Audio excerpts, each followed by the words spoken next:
All right, everybody. Happy Friday. Welcome back to the Friday Night Prepper Pre-Party Show. Hope you're having a great weekend. We are going to sorry, that was weird. I got an alert right at that time. We're gonna have a fun show tonight. I'm gonna talk about first aid. I'm gonna give you an update here on the giveaway that's coming up. I want to give people just a little bit of chance to get the notification out and get through ads and that way people have a chance to get on in here. But Lazarus Long, thank you so much for joining us. Lee, Cold War Prepper, thank you for joining us. God is great. Thank you for joining us all the way from Japan. Appreciate you. Midlife Crisis, thank you for joining us tonight. And let's go through real quick, a couple housekeeping things. So itchy nose. My mom used to say, if you get an itchy nose, it means you're going to get in a fight. I don't want to get in a fight tonight. I'm going to try real hard not to get in a fight. So housekeeping. Please be kind to the mods. They give their time freely. I really appreciate you, moderators, and my moderators have full permission to kick anybody out of chat especially if they're being like racist or sexist. So just don't do that. Other than that, like it's pretty much, fair game here. If you have any criticisms or complaints or disagreements, direct them towards me, not at the mods, please. That being said, we don't usually have problems here, but I like to throw that out because occasionally in comments, people will try to put something that's not kind. Sometimes it's directed at me, which is fine. Sometimes it's directed at large groups of people, in which case it's going to get deleted. So don't even waste your time with that stuff. It's really not welcome here. Other than that, we're here to teach prepping. Here to teach prepping to anybody that wants to learn, and that's the kind of atmosphere we try to create here. So, update on the giveaway. We are very, very close to 5,000 subscribers. By the way, if my sound is not coming through loud, if it's not coming through, let me know. We are at, I'll give you an update right now, actually, 4,957. So we are, 43 away from our goal of 5,000 subscribers. Sometime after we hit 5,000 subscribers, or soon after we hit 5,000 subscribers, I will be giving away lots of goodies, including some stuff that I'm going to show you here tonight.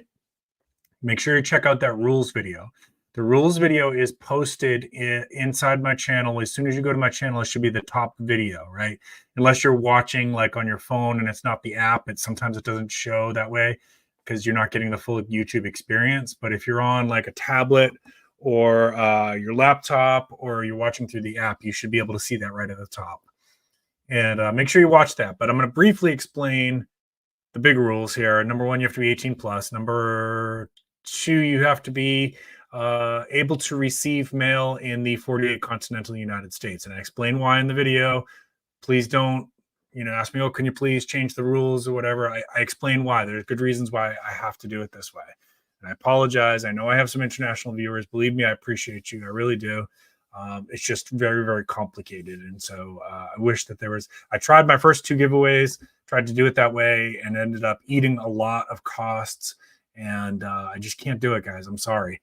Unless somebody's going to step forward and sponsor me for, shipping costs for international shipping and help me to figure out the legal complexities of shipping certain things through customs of other states, which don't have the same kind of liberties and freedoms that we do here in the United States. Unless you're gonna help me with all that stuff, it's just not possible, right? And I apologize. And believe me, I do appreciate my international viewers. I really do, and I wish there was a different way to do this. And if the situation changes in the future, I definitely will give that some consideration. Rule number 3: you're going to need to be present for that live stream. It will be a Friday night. It will start at 7:45, as my live streams typically do. You will need to be present in that live stream, not watching it later on replay. So if you are working on Friday nights, designate somebody in your family that can do this for you, because it's going to be a really good giveaway. And this is the fairest way that I've found to do it. If I've done other ways that people have done it, you end up with people who are not really even preppers, that are just trying to get free stuff, and they don't even know how to use some of this stuff. So this way, at least it goes towards people that are part of our audience, part of our community, and will know what to do with some of the gear that we're going to be giving away. So at that live stream, I will give you a specific phrase that you're going to want to say, and you're going to just type it in chat, not in comments, in chat, right? Are we clear? It's going to be in chat, right? So if you're watching as a lurker and you don't have a YouTube account, you still got time. It's free. Make a YouTube account so you can comment in the chat. All right.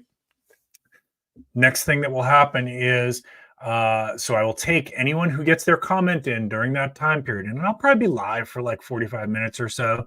So like 7:45 to like 8:30 or so. But when I go off the air, that's it. If you didn't get in there at some point during there, now you don't have to be you don't even have to be there for the whole stream, but you got to be in there long enough to get that comment in there, because that's what I'm going to use to generate the wheel of names.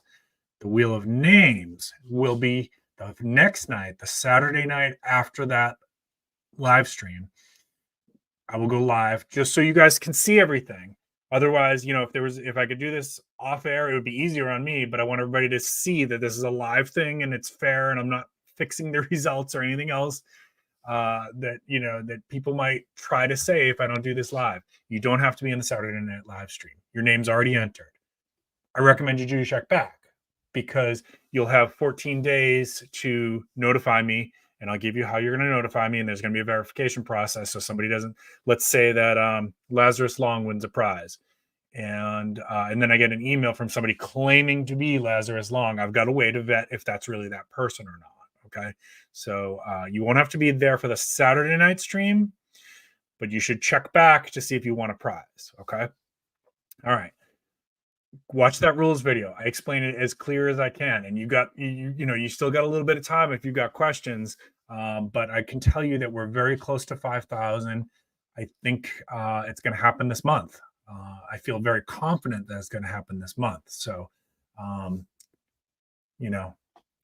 so it's today. This is a Friday in February. Let's see. We got 3 more. Pretty good chance that it's one of those 3, right? Because I only need 47 more subscribers. So thank you, everybody, for getting us this far. Really appreciate you. Let's get into tonight's topic. All right. And David Edwards, thank you for joining. Kentucky Survivalist, good to see you. Dragon Girl, it's good to see you. Perpy Yoga Uncle, thank you so much. Maccabeus, good to see you. Dove Season, thank you. Yeah, hello to all the beautiful preppers out there. You are all awesome people. And thank you, Maccabeus. Appreciate that. Yeah, sorry if it froze. I was having internet issues earlier, but I restarted everything. I should be clear. Thank you for everybody out there in this community that's trying to help people. Like, we have a lot of people that are new to prepping, and it's going to be even more this year. It's going to be even more. We are in election year. We're going to see a lot of civil unrest. We're going to see more supply chain disruptions, especially in the medication sector. You're going to see escalations of some of these. We got a president who's got us involved with 2 wars and maybe 2.5 wars, depending on how you want to count it. We're heading towards 3 different wars. 2 of them are by proxy. The third one we're actively getting involved with. Things are heating up. We're going to see a lot of people wanting to know about prepping. So if you've got a channel, let's welcome those new people to the community. Let's not make fun of them. We were all new to prepping at one point. We all didn't, there was things that we didn't know when we started out. So let's be nice, let's be kind, and let's help them get prepared, because rough waters are ahead.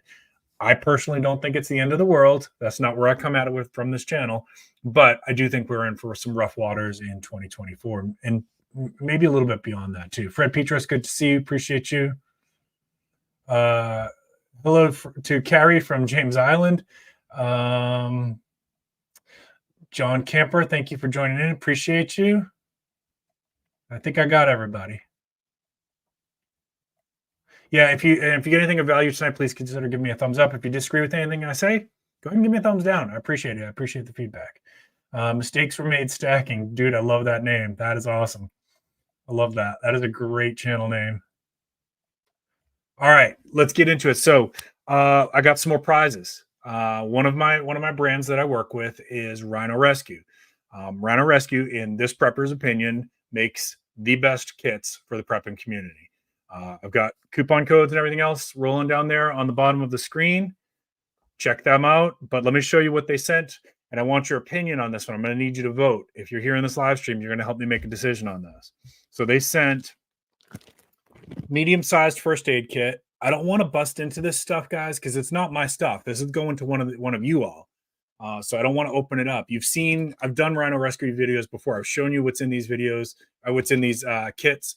If you're not sure, just search Prepping with Sarge. Rhino Rescue, and you can see what's in some of these kits. We got a medium-sized one. We got a smaller one, which is suitable for like your chest rig or your belt, your battle belt, you know, or your backpack. Smaller first aid kit with, this looks like it's got the shears. And again, I don't want to open these things up, guys, because it's not, stuff's not for me. It's going to you. They sent, I love these, 2 of these flexible splints. If you're a hiker, you should be carrying one of these in your pack, at least one. These can be made into ankle splints and leg splints and calf splints and arm splints. So if you have a bad fall on the trail, guess what? You're going to be glad you had these. And they sent some burn dressing. I got actually 4 of those. And a tourniquet. And I know there's always questions. About Rhino Rescue's tourniquets. They're torture tested. Go to their videos, check it out. They're good stuff. Good stuff.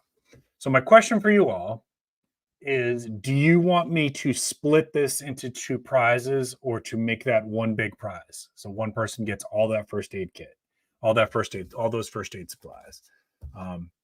So go ahead and let me know in chat right now. Type split it if you want me to split it, or one big prize if you want one big prize. And I'm sorry, I should have made a poll at the top before I started. All right. But while you're doing that, Sassy Gal Preppin, thank you for joining me. Appreciate you. Gwenda, appreciate you. Thanks for joining in. While you're doing that, we're going to do some trivia tonight too. This is first aid trivia. And this is, see, these are pretty basic questions, but if you've never had first aid classes before, they may be new to you. So maybe you learned something from this. If anyone out there that's watching right now in chat, if you've been an EMS or if you've been a combat medic or whatever, and you want to help out with this, please do. But these are going to be true, false. And I'm going to go ahead and do the first one, and then I'll check your voting here. Okay. So 10 questions. True or false? You should tilt the head back to stop a nosebleed. True or false?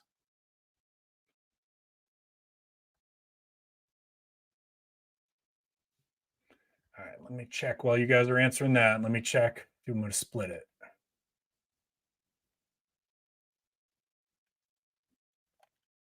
Got 3, 6. It looks like I got 6 for splitting it, and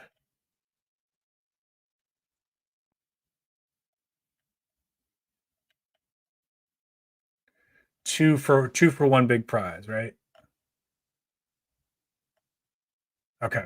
So we're going to split it. So that'll be, we'll split that into at least 2 prizes for the giveaway. Okay. Appreciate your feedback on that one. Okay. So the answer to the question about the nosebleeds.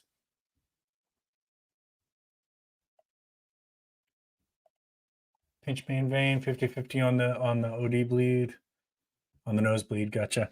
All right. So that was, for a long time, that was what people were taught, was to pinch the nose and hold the head back. And then sometime in the 1980s, I remember, because I was in Boy Scouts at the time, some new recommendations came through. I don't remember if it was the Red Cross or who came up with it, but it's now recommended to not tilt the head back, because it can actually make blood flow down the throat. And those of you who've been an EMS or a paramedic or a combat medic, you know that if you swallow too much blood, you're going to have another complication. Minimum, you're going to have some vomiting, but you could have some other issues going on. So instead, you're going to pinch the nose and lean forward, okay? And hold that direct pressure until the nosebleed stops, or till they get to proper medical care. All right, next one is number 2. True or false? Applying ice directly to a burn is recommended. Applying ice directly to a burn is recommended. True or false? You know, while you're answering, I'll try to throw in some little things here. I actually, when I was a teenager, I suffered some pretty bad burns on my back. And what happened was, I had a friend who had a car that was kind of it was a hot rod, and it was a fixer-upper kind of deal. And he had a radiator that would frequently overheat. and his car was overheating, and we went to check it, and the radiator basically exploded. Like, not like, but like enough that it was spraying hot water all over the place. And he got burned, and I got burned much worse because I just happened to be in the direct path of where that fountain of boiling, scalding hot water came out. Now, I will tell you, at that time, that was the worst pain that I had ever endured in my life. I thought that was a 10 out of a 10. Later on in life, I had another medical issue that made me realize that was not a 10 out of 10. That was pretty high, but there are worse things than second degree burns. But it hurts. And so obviously we went in for medical care because it was pretty much most of my back. I have no scars on my back from those burns. The medical team that took care of me. Now, of course, I was young, and when you're young, your skin heals a lot quicker than like now. If I got burned at my age, I may get scars from it. I probably would get scars from it. But when you're young, your skin regenerates a lot quicker, and that was probably a factor. But also, they prescribed this stuff called silvercane, I believe. And some of you guys who know a little bit more about this stuff probably know what I'm talking about. And that stuff was a miracle. That stuff was a miracle. And to this day, like, it's, I'm still shocked that I didn't have scars based on what had happened to my back. But man, was that painful. Burning sucks, y'all. All right, let's check out your answers on this one. So this was true or false. Applying ice directly to a burn is recommended. That is actually false. Ice can damage the tissue. Run cool water over the burn or use a cool, moist compress. So let's see. It looks like most of you got that. Good. Nice job. All right. Next one, number 3, is true or false. It is advisable to induce vomiting if someone ingests a corrosive substance. It is advisable to induce vomiting if someone ingests a corrosive substance. True or false? Now, I don't think that I have any stories about anyone ingesting a corrosive substance. I've known people, because of the work that I do in the mental health field, that have swallowed some stuff that was pretty amazing and bizarre. Basically, if you can imagine it, people have probably put it into their body through swallowing. But I've heard of other situations as well. If your mind has gone to that direction, yes, that people do weird things to their bodies. So the answer to this one looks like everybody got their answers in. It is actually false. Inducing vomiting can further harm the esophagus. Call the poison control for guidance, right? And this is like something like, I wonder how many people, if you were born after 2000, like, I never even hear people talking about poison control anymore. It used to be that it was recommended to put by your phones, but now everybody's got smartphones, right? So come to think of it, I don't have poison control put into my phone. So I'm going to go ahead and add that after this stream. And maybe you should think about that too. But depending on substances that people put into their body, sometimes, yes, vomiting is induced, and sometimes it's not. It really depends on things like how acidic it is, how corrosive it is. And the key word there was corrosive. So obviously that could cause more damage to the esophagus as it comes out. You got to call poison control, and they're probably going to tell you to get that person to a hospital. Let's see what y'all said. Looks like some people got that one, some people did not. Hey, Orlando, it's good to see you. Appreciate you. Thank you for coming in. Flood with water over and over. Okay. Pentucky, was that something from, like, are you an EMS or were you an EMS in the past, or a firefighter? Just kind of trying to check where you heard that, because I hadn't heard that. Yeah, stomach pump, getting to the hospital. That's probably what they're going to do, but they might. I don't want to give false information here. They might do like charcoal or something like that to neutralize it. But again, this is why sometimes we have to defer to people who have more medical knowledge, right? All right, next one. True or false? Elevate the legs only if no. I just gave you the answer. All right, well, let's just go ahead and read it. I read the answer keys by accident. All right, true or false? Elevating the legs of a person experiencing shock is generally recommended. And the answer is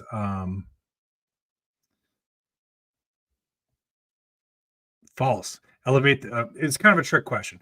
Elevate the legs only if no spinal injury is suspected. Otherwise, lay the person flat.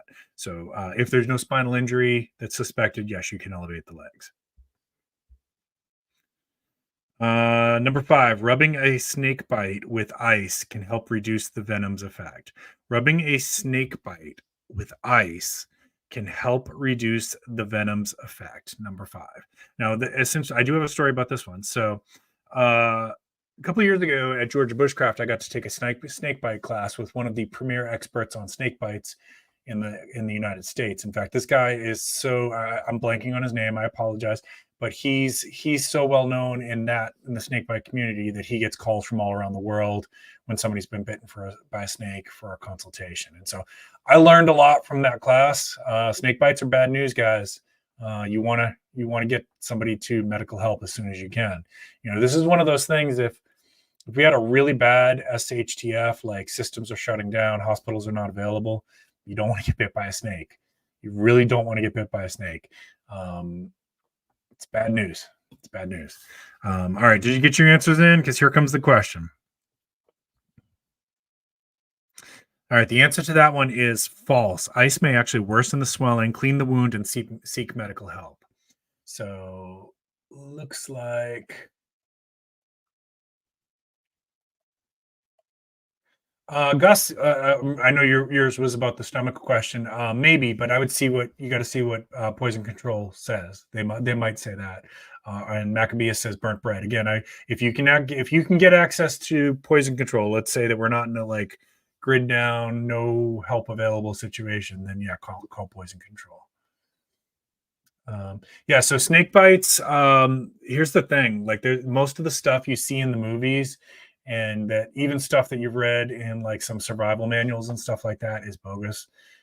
You don't want to suck the venom out. You don't want to put a tourniquet on.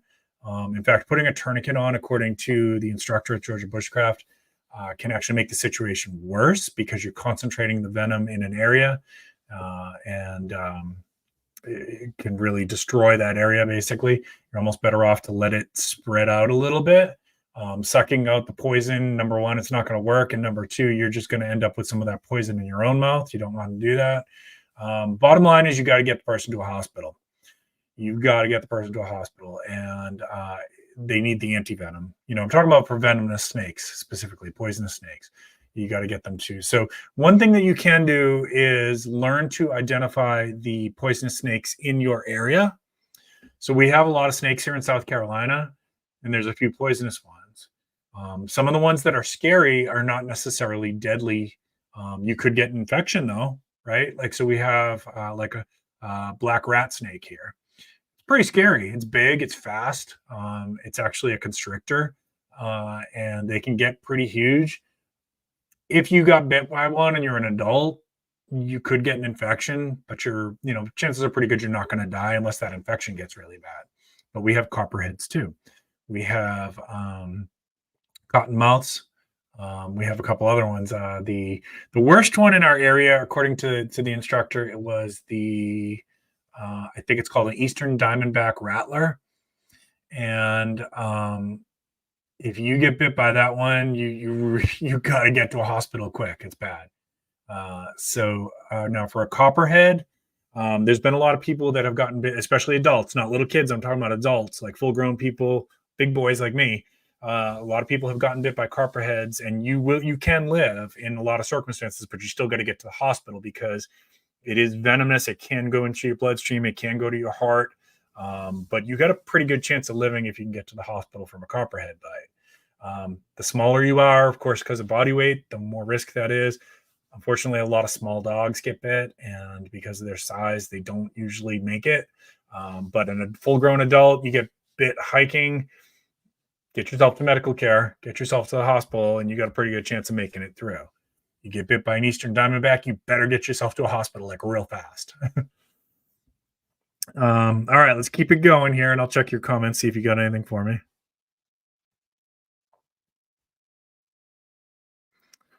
Let's see.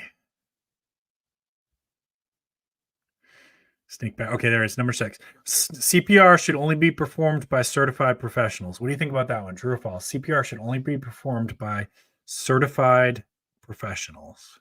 What do you think?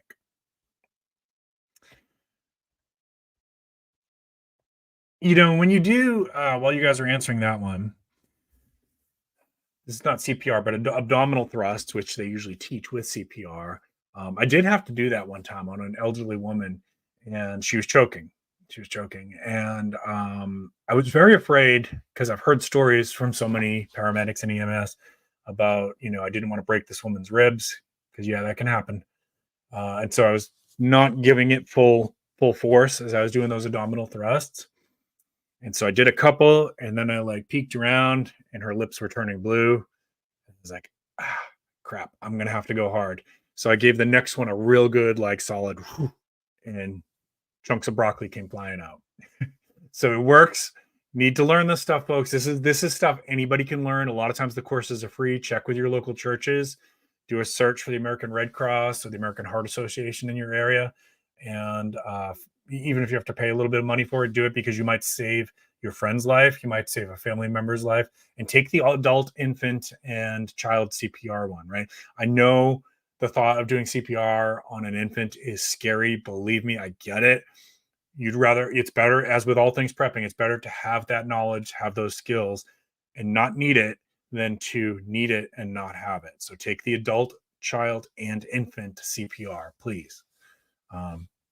All right, you got your answers in. False. Bystanders can perform hands-only CPR until professional help arrives. Now, again, this is something that's changed within the last like 15 years or so. I used to be a CPR instructor, and basically they decided, like, they know not enough people are going and getting this training, so they wanted to encourage people to go ahead and learn this stuff. So there's probably videos on YouTube here where you can learn how to do hands-only CPR, which is basically just the compressions.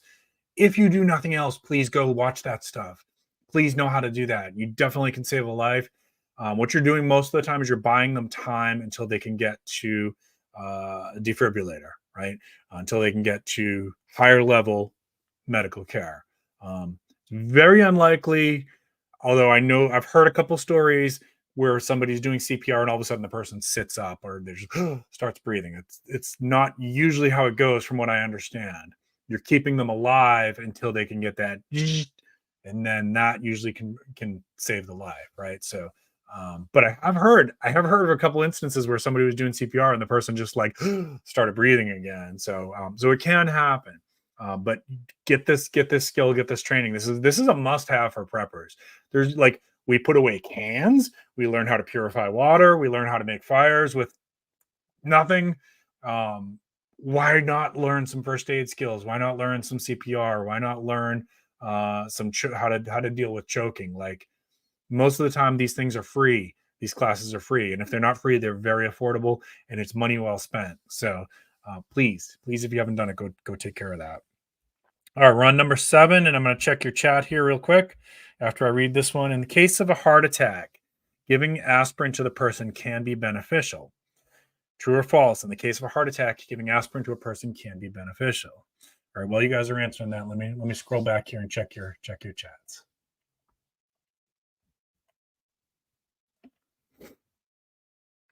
Wow, Max you can hear that rattler near you? Yeah, I know you got dogs, man. Please be careful with that. I know you know. What is the current snake bite, to cut or not cut the site? Yeah, recommendation from this guy was not to do that, and not to suck out the venom. Clean it, get them to medical care as fast as you can. Hey Bonnie, thanks for joining. Coral snakes. Yeah. I've not seen one, but we have something that looks very similar here called a king snake. Dove season. I'm not saying they don't exist. I just haven't seen them. King snakes, actually, if you ever see one, they're very aggressive, but it's recommended not to kill them, because they actually will hunt down some of the venomous snakes, and will eat some of the other venomous snakes. So So king snakes, you should learn what those are if you've got them in your area, so that you don't kill one. They're fast and they're aggressive. They will chase people. I've seen it. They will come at you, but they're considered a friend because they will go after the venomous snakes too. They're just a very aggressive snake. Can you stack anti-venom? That is a good question. I believe that it has to be stored in very specific conditions, and it's very expensive. So I don't know that the average layperson could. If you have reason to, like maybe you're a wilderness instructor, maybe it's possible. I don't know. I don't know the answer to that. Midlife crisis asks, outside of chickens and rabbits, what would you recommend to raise for regular source of protein? Fish. If you've got a little pond, you could grow, you could raise fish in there, and they're great pets. But in an absolute emergency situation, they're livestock too. It's not the same. You guys know how I feel. I'm not going to get on a rant about my dogs and cats and how much I love them. But if you're thinking about it from a homesteader's perspective, and you're raising chickens for meat, and you're raising rabbits for meat, and then a third option would be fish.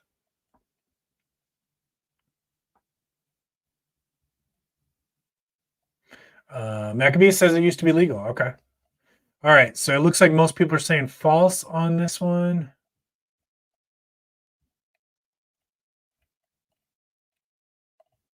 Yep. All right. Just seeing. Oh, true. Oh, most people are saying true. I'm sorry. I was looking in the wrong section. Okay. Yep. And so Mac just verified what I was just saying about the king snakes. Yep.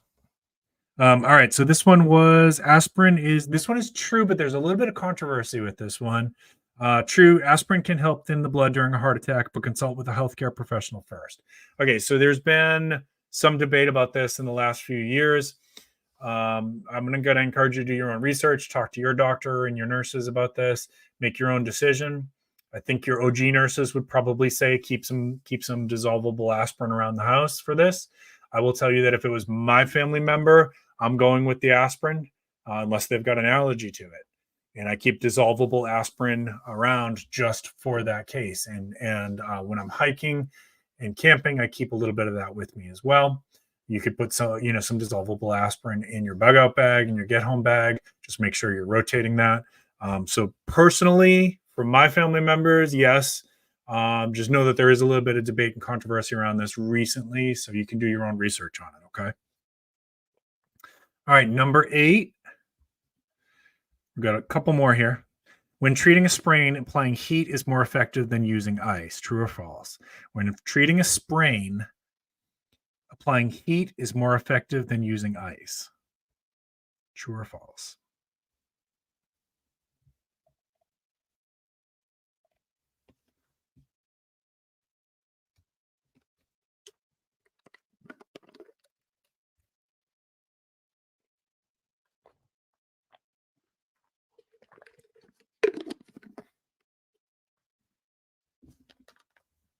Okay, false. Okay, it looks like most people are saying false. False is the correct answer. False. Ice is generally more effective for reducing swelling in the case of a sprain. And then I saw something about the antihistamines too. I'm glad you mentioned that. I will talk about that a little bit. I always keep antihistamines around as well. They can buy you time with an allergic reaction. They're ineffective against a snake bite. That came up at the Georgia Bushcraft training as well. It's not like a bee sting. It will not do anything. Will not do anything helpful for a venomous snake bite. You may make him tired. You may make your victim tired. That's all it's going to do. It will not do anything to help with a snake bite. But with certain insect stings and things like that, allergic reactions to plants and other things like that, an antihistamine, if they don't have an allergy to it, you might buy them some time to get to proper medical care. So yeah, we always carry some of that stuff around. And we're talking about like Benadryl, but there's other brands as well. Not Benadryl is just one brand. Yeah, great suggestion, Gwenda. It's good to see you. Thank you. Anybody else in chat? If I missed you, appreciate you. We're getting near the end here. If you're getting anything of value out of tonight's stream, please consider giving me a thumbs up. If you're new to the channel, please consider subscribing. I really would hate for you to miss the upcoming giveaway. This one's going to be a banger, y'all. This giveaway is the most epic giveaway that I've ever done. I'm jealous of some of the gear that y'all are getting. I really am. All right, number 9. This is the last 2. Number 9, you should remove an embedded object from a wound immediately. True or false? You should remove an embedded object from a wound immediately. True or false? Appreciate you, Pentucky. You rock too. Appreciate you. So true or false? You should. So you see this in the movies, right? Like somebody will get shot with an arrow or something like that, and then they'll drink some whiskey and then they'll push the arrow out.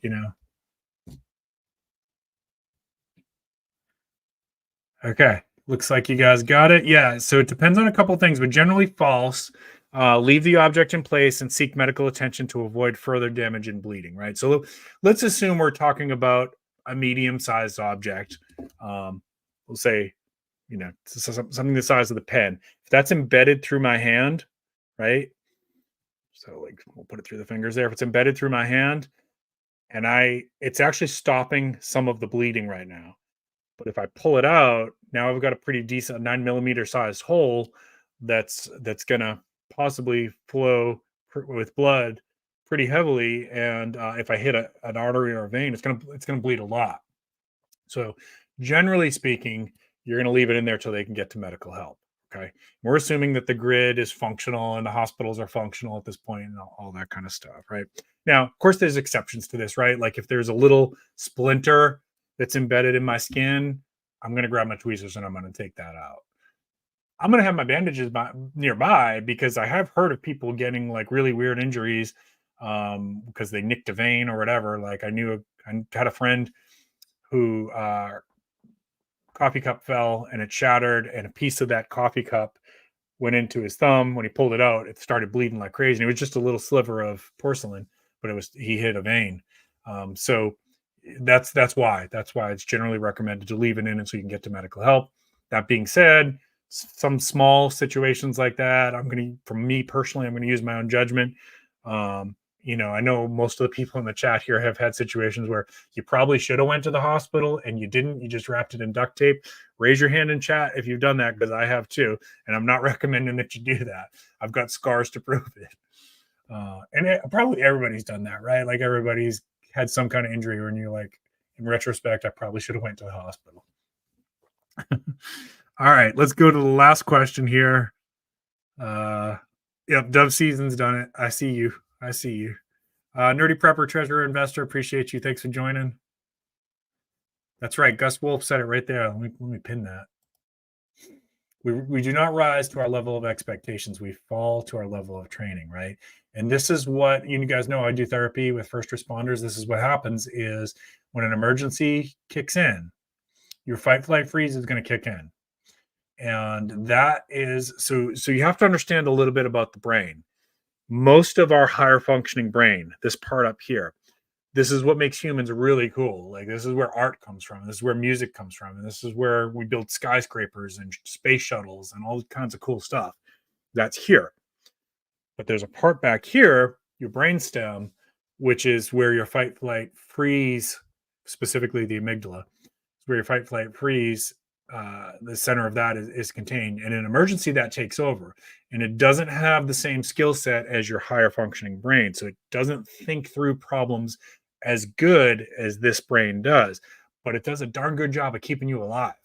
And it's going to do the best that it can to keep you alive, but it's going to fall to your level of instruction. And this is why we train, we take classes, and we practice, right? Well said, Gus Wolf. Well said.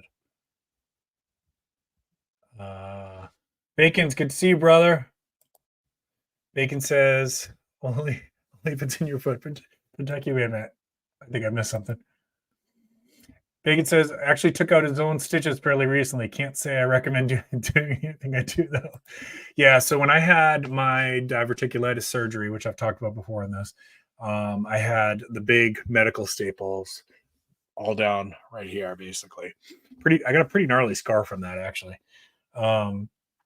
my wife wanted to take them out, and I was like, no way, no, you are not touching me with those pliers.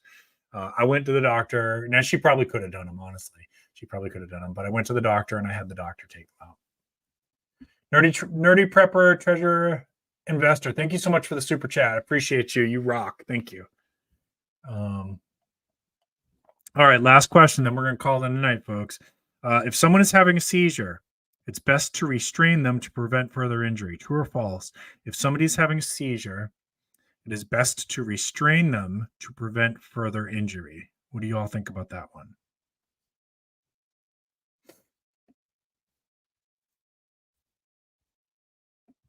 And I will tell you, I used to work with kids, saw a few seizures in my lifetime. It's really scary, especially a grand mal seizure is really scary. And you don't know how long it's going to go on. Yeah.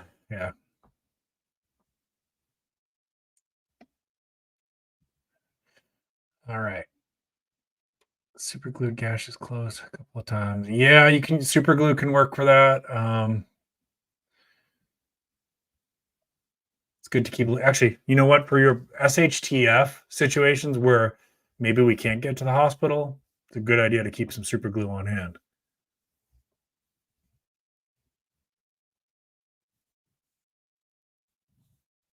Oh wow!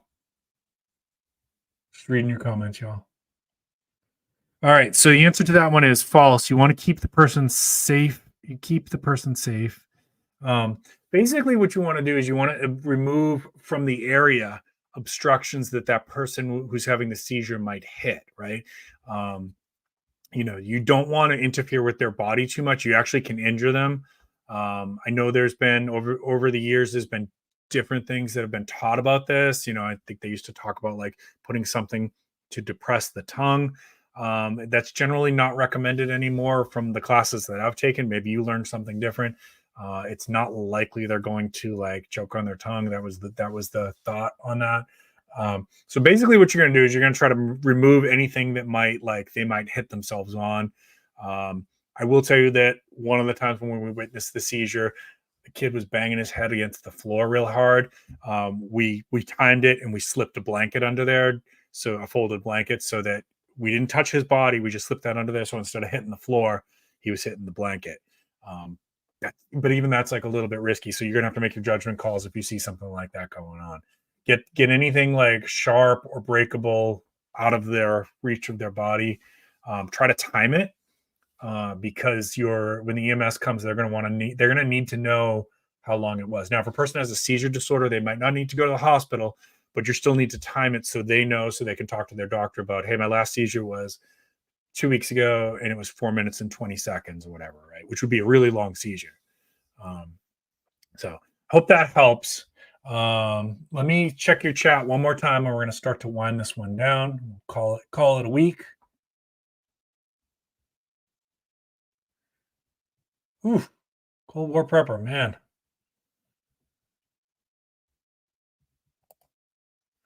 Favorite tool, my mom's favorite tool, hammer. Supervise them and there you go. Right there, Sassy. Keep the area clear and safe. Oh man, I'm sorry. Has he had any more since then? And do you any idea what caused it? Yeah, seizures are scary to witness. They really are. It's and if you're a prepper out there who has epilepsy or some kind of seizure disorder, definitely be talking to your doctor about having some emergency meds for like medication shortages, or something's going on that you can't get to the pharmacy. Remember, Jace Medical is an option, and they do have some seizure medicines available at Jace Medical. You can get up to a year's supply of medicines from them. There's an affiliate link down in the comments, down in the description down below. So check them out. And that goes for anybody else. Like, Old Sarge, I've talked about this before. I've got asthma, right? You should strive to have at least a few months extra of your medications that you need for medical issues. So get ahead of the problem now. It's gonna be a rough year, folks. Election year. I can't imagine what things are gonna look like come November. and afterwards. Because no matter who wins, somebody's going to flip out. You can mark my words, you know I'm right. There's gonna be civil unrest. There's gonna be chaos. There's gonna be cities burning, and I want you to be prepared. I want you to be prepared. All right, folks. I hope you enjoyed the stream tonight. I really appreciate everybody in chat. Thank you so much. Yes. So Lee, let me throw that up there, Lee. That's for Jace Medical. They're constantly adding new things. Get on their mailing list. They're constantly adding new things to what they have available, and they do specials and things like that. Make sure you get on their mailing list. Homestead Engineering, good to see you. Thank you everybody for joining in. Thank you, mods. Appreciate it. I know we had a tame stream tonight. Appreciate you all the time being here and helping me out. Thank you everybody who's been with me since the beginning, and all the new subscribers as well. Welcome. If you're new to prepping, we're gonna do everything we can to help you out. Don't be scared. We have a saying in the community: don't be scared, be prepared. Right? So prepping is like the answer to your anxiety about what's going on in the world. And you don't have to go overboard. You don't have to spend your credit card going crazy, getting all the gear at once. Pace yourself, stay within a budget, make a budget for your prepping gear, and then just start little by little. You just hammer away at it little by little. Cold War Prepper Lee's channel and Sassy show you some ways to, when you go grocery shopping each week, how to build up a little bit more. Each week, you add a little bit more to that pantry, okay? You guys can do this. If you're new to prepping, don't get intimidated by it. You can do this. And if you're on a channel where they're like making fun of people who are new to prepping, or they make you feel bad for your ideas or asking questions, get off that channel. See these people over in chat right now? All good people. They'll help you out. So don't get involved with the wrong community that's going to bully you or make you feel bad about it. Get involved with the right people who are here to help you, okay? Y'all have a wonderful weekend. I really appreciate everybody. Have a blast. I hope you get some sunshine so you can get outside. Don't forget to hug your family and your pets. Keep planting your seeds. Keep stacking your silver. This is Prepping with Sarge.